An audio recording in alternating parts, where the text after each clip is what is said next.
So Dakota, I hear you had an incident with another diver recently. Want to share that story with us and tell us what happened? Of course. So that day it was a little rough on the surface, but the clarity of the water was beautiful. We were diving in between the 60 to 75, and then we started getting consistently in that 75-foot zone. It was a little bit on the outer limits, and all three of us divers that were out there, we had a boat, one boatie, and then we had two in the water. And like I said, it was a little rough. So I'm starting to drift away a little bit. I get settled in, I get my fins off. And person one, he takes the dive. He goes for it. Bodie's still loading his gun. So, and as I just sit back on the 8-foot rib, I start reaching back and to put the engine into drive. And as I do that, I just hear, help!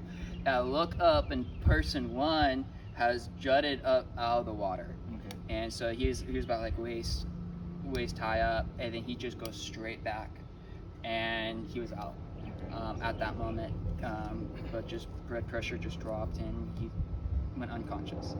Bodie, but he was still finishing it, loading his gun. He didn't even see it. He was within 5-10 feet away, and he didn't hear it, didn't see anything. And what he saw was, because since he was looking down, what he saw was person one, he was kicking, but he was still sinking. So he was a little overweight, and he was sinking. He's like, wait, that's not right. Looks up and noticed that he was fully just sinking. He's blacked out completely. At this point, I've put it into gear, and I was coming over, just about ready to jump out. Bodie he just dropped everything, dropped his gun, went up underneath, and picked him up from behind. And we hadn't done the drills at this point, and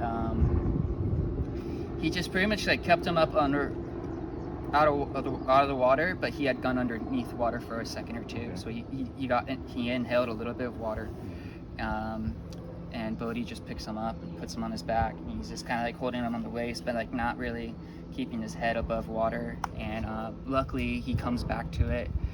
Person one comes back to it, and then afterwards we were just like, what just happened? Like just completely, like that was our first blackout of the group. We were a tight, close group of guys. We've all been diving for a few years, but still we're pushing our boundaries. Only been like 30 minutes, 45 minutes into the diving, he couldn't even lift himself up on the rib. So I had to go over it and actually drag him all the way up, and his lips are purple, like bright, like dark purple. Even when you got over to him? By the time I got over to him and I was pulling him up out of the water, yeah, his lips were purple. It happened again, and it was you in the water. I would go through straight from the full procedure.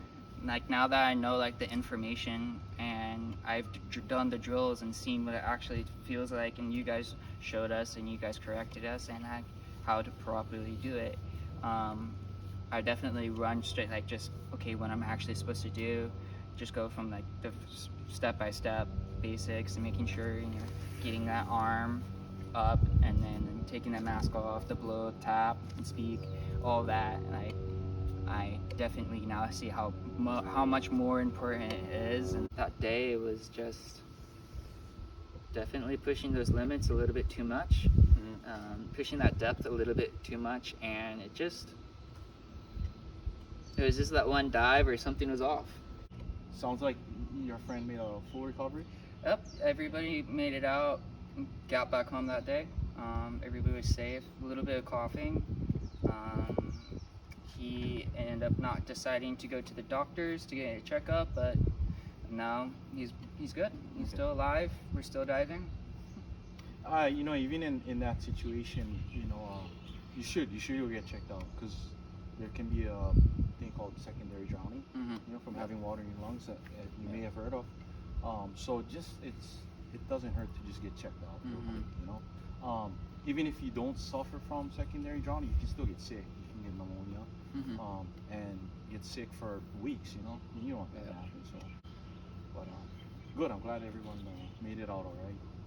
And I'm glad, I'm glad you guys came out to the class and got to learn some knowledge, especially being here from KAUAI.